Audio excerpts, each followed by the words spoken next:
to spend time with the community and with our team. But before that, she joined one of our lunch and learns to speak to our staff, to tell her story, her thoughts, and to give us guidance on how we can do this work more deeply and to be resilient in it. For me, it's a rather emotional moment, and I made a last-minute switch on Ms. Saadat. I was gonna speak last, but I thought that I might be better to speak before you, Ms. Saadat, because Thomas, you're right. She's a closer. But for me, naming this building, it still gives me, it still makes me tingle. And I want to thank Janetta Monk, my chief of staff, for her effort to make sure that we could name this building in your honor. I will tell just maybe one, maybe two more stories, but I will tell the story of the naming of the Saadat briefly. We said, well, we name our buildings in honor of, and this building is a storied building. It's been in Fairfield for some time. There are lots of folks who have lots of interest in this building and in the name and the heart of it. They said, well, why would we rename it? Well, we name it because, some of us like to see ourselves reflected in our community, and we have that right. Well, who should we name it after? I knew immediately. This building is on Harvey Milk.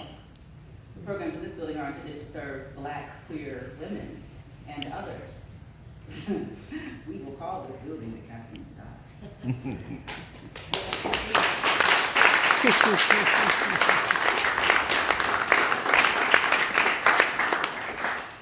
And I talked to Janetta about it, and there's a process to all these things, y'all. You can't just throw names up on the side of the wall.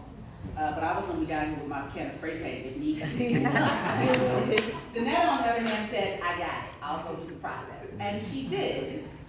I called Ms. Saadat to say, first, I asked her, but I also told her, I'm old enough, I can be telling you stuff now.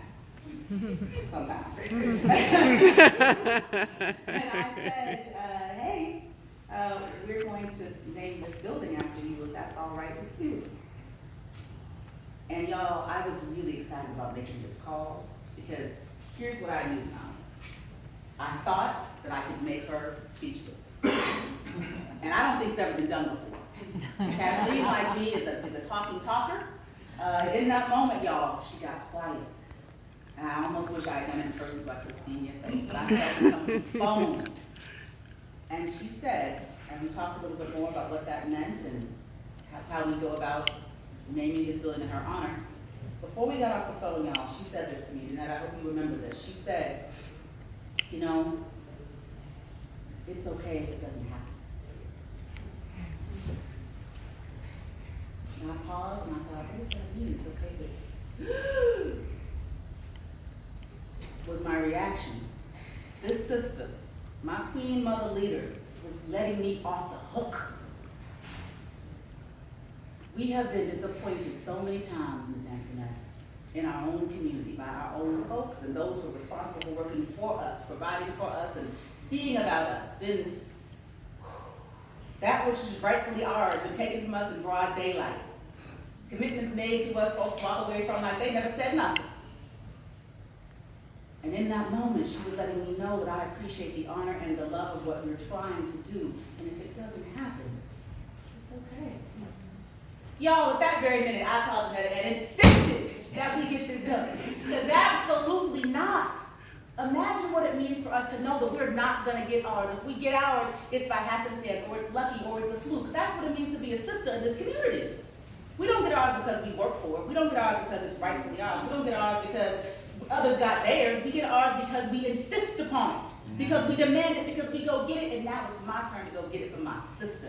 And we would not come back without it. So while I thank you for letting me off the hook, I am so proud that we were able to deliver this for you.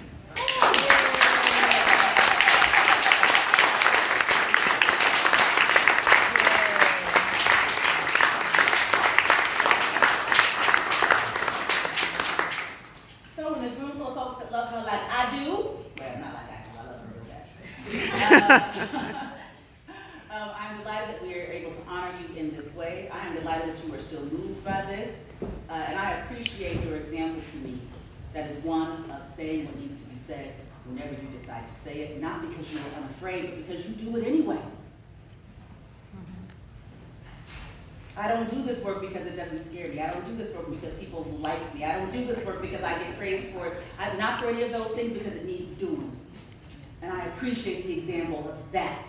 And then years later, folks want to come around and say, oh, yes, we love Kathleen. She's fantastic. Everybody love Kathleen. Do they? If you live long enough, I guess it comes around. So I'm going to wait for mine. Maybe one day, right? Maybe one day. Help me out, Nikki. Maybe one day. We are going to hear from Ms. Saadat. After that, we're going to go outside and cut a ribbon. But don't go anywhere. There's liquid sunshine outside, so we're not going to ask all of you to go out there. It's not necessary if you don't want to. If you have refreshments in the back, we'll ask you to enjoy.